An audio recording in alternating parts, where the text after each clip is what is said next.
Vlog. We are from Group 6 and today we are excited to take you on a journey through the fascinating world of English grammar. In this video, we will be examining how grammar is not just about rules, but how it's adapted and transformed depending on the context in which it is used. Before we begin, let me introduce my group members. So, the purpose of this vlog is to analyze and demonstrate how a specific grammar sound concept like tenses is being applied in three distinct contexts, which is academic writing, spoken English, and also literary text. So, by exploring this context, we aim to understand how grammars adapt to fit the purpose of communication in each situation. Furthermore, we aim to show the flexibility of English grammar and how it is shaped by formality, creativity, and conversational needs. Last is, we aim to highlight how mastering grammars in different contexts can enhance both written and spoken communication skill. Here is the list of analyzed data that we use for our vlog. Okay, first of all, academic writing. But what is academic writing? Academic writing is a formal and structured style of communication used in scholarly context, and this form of writing avoids using informal language and uses third-person point of view. Academic writings are such as research paper, thesis, academic essay, journal, or even bibliography, according to University of Southern California libraries. So, in this research, I chose Serial Murder in America, Case Studies of 7 Offenders, written by James O. Beasley. So, this is the academic writing that I choose for this research. Now, let me just string myself and move to the left side of the video. Okay. So, in this table, you can see this table here, I provided 5 examples of some of the sentences in the research, in the case studies, that contains a grammatical element. So, the first sentence, these 7 all demonstrate some degree of sexual behavior, ... So, what is the grammar featured used in this sentence? Past simple tense. And the word demonstrated indicate the action done by offenders in the past. Second, all had at least 3 homicide victims ... Again, past simple tense. Had in the sentence show that it is something that was done in the past. Again, in the past. Third sentence, all of their offenses occurred within the past 30 years. Again, past simple tense. Occurred states the time frame of the offense which already happened. Again. Now, fourth, this criterion was used because of prior studies ... Again, past simple tense, but this time this sentence is in passive form. Adding was before use to emphasize the action performed. And lastly, ... were voluntarily research participants and were guaranteed confidentially. And this is also a past simple tense in a passive form. Were before guaranteed highlights the assurance by the interviewer. So everyone, by these 5 examples that I have provided you just now, it could be concluded that most of the academic writings out there are actually using past tense in their writing. Why? Because they are using other sources, other reference to make a trustable writing, just like this case study too. In a nutshell, academic writings use past simple tense usually to convey the message directly without having to cause any confusion while reading it. Just like in this case study, it always uses past simple tense. So now, let's dive into how grammar functions differently in these two forms, spoken and also written. To illustrate this, we had analyzed an interview podcast from Al Jazeera English and compare it to a scholarly article from the Iranian Journal of Public Health. We will examine which tenses are the most used in spoken and also in the written form, and we will also analyze the key differences between these two forms. Now, let's get started. So here's the data to our analysis on the tenses used in spoken language, which is in the podcast. Can you guess which tenses are the most dominant or the most used in the podcast? Bingo! The answer is present simple, with the highest frequency of 25 times used in the podcast. Quite a lot, huh? So, what is present simple? I bet that you guys have knowledge on this, but let me explain it once again. Present simple is a type of tenses that used to describe habits, unchanging situation, general truths, and also fixed arrangement. It is the most simple types of tenses that can be formed by only focus on using the root word of the verb. If the doer is in plural form, so the root word become the verb. But if the doer is in singular form, the verb need to be added by suffix s at the end. So now, I will explain to you for better understanding. Look at the sentence here. Women represent 50% of the universe. As you can see, the word women here is in plural form. So that is why the verb represent doesn't have suffix at the back, and it uses the root word. While on the other hand, look at this sentence. Woman represents 50% of the universe. As you can see, the doer, which is woman, is in singular form. So that is why the verb represent has the suffix s at the back.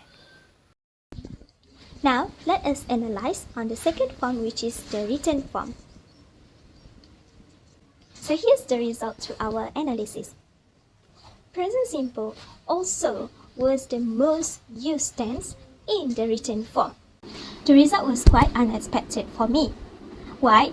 Because at first I thought that the most used or the most dominant tenses used in scholarly article or in a formal written form was past tense.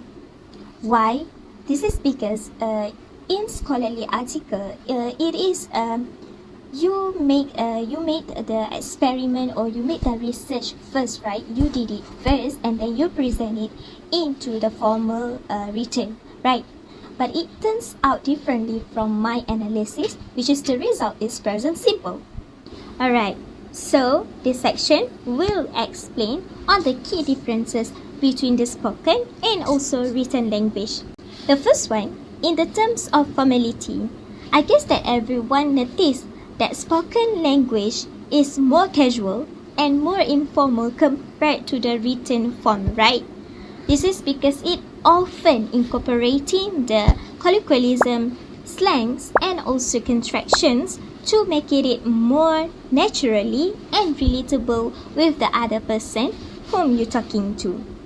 For example, in the podcast that we analyzed before, included the phrases like, it just works that way. Sounds more casual and informal, right?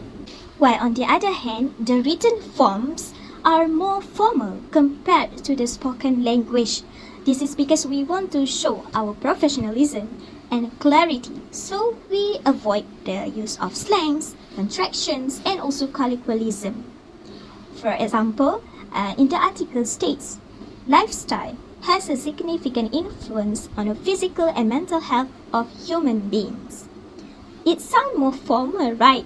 Because you can't write a fact in casual or informal too. So that is why written more formal compared to the spoken language. Second is sentence structure. Most of the written form use a well and also complete sentence structure compared to the spoken English, which use incomplete structure sentence. Why? Okay, in written, because it is to show the clarity and also the coherence of our writings. People couldn't understand and couldn't guess what your intention if you write into the incomplete sentence structure, right? Instead of spoken language, although another person talk in incomplete sentence, but the other person can understand and guess it directly because you were interacting with each other. So here's the example of the incomplete sentence on spoken language. This is from the podcast as well. By looking at this sentence, you guys cannot guess what they were talking about, right? So now, let us take a look into the written forms. Here, the sentence is well structured and also complete. So, you guys can completely know what this article talking about. By recognizing how grammars function differently in the spoken and also written language and understanding the key differences between these two forms can enhance our communication skills in various contexts. Hi everyone! Today we're diving into A Dollhouse, Henrik Ibsen's groundbreaking play from 1879. According to the Angelica Frey 2024, this three-act masterpiece explores the story of a housewife who becomes disillusioned with her condescending husband. The play raises universal questions to resonate with societies around the world. In this literary text part, we'll be analyzing Ibsen's use of present tense and future tense in A Dollhouse, focusing on page 28 and 29. Let's start with an example of present tense. Nora says, "Now it's getting dark in here." Here, the phrase "it's getting" uses the present continuous tense, indicating an ongoing action. This reflects Nora's immediate awareness of the changing atmosphere. Both literally and metaphorically, it captures her transient emotion, emphasizing her growing discomfort. So, for the effect, this subtle use of present tense draws attention to Nora's emotional shifts and sets the stage for what's to come, connecting her external surroundings to her internal turmoil. Now, let's look at the future tense. Dr. Rang says, "I'll never find a better occasion." Alright, Nora, now you know. The phrase "I'll never find" predicts something in the future, expressing a sense of finality and regret. Here, the future tense heightens the emotional impact of the moment, as Dr. Rang acknowledged the inevitability of his fate and the fleeting nature of his relationship with Nora. It's a poignant reflection of missed opportunities and unspoken emotion. In conclusion, Ibsen's use of present tense creates immediacy and intimacy, pulling us into the character's emotions in real time. Meanwhile, his use of future tense conveys anticipation, hope, and dread, adding layers of emotional depth to the story. This creative use of grammar enhances the audience connection to the characters and makes the play's universal themes even more resonant. Thank you! To conclude our exploration of tenses across academic writing, spoken English and literary text has revealed just how adaptable and versatile grammar can be.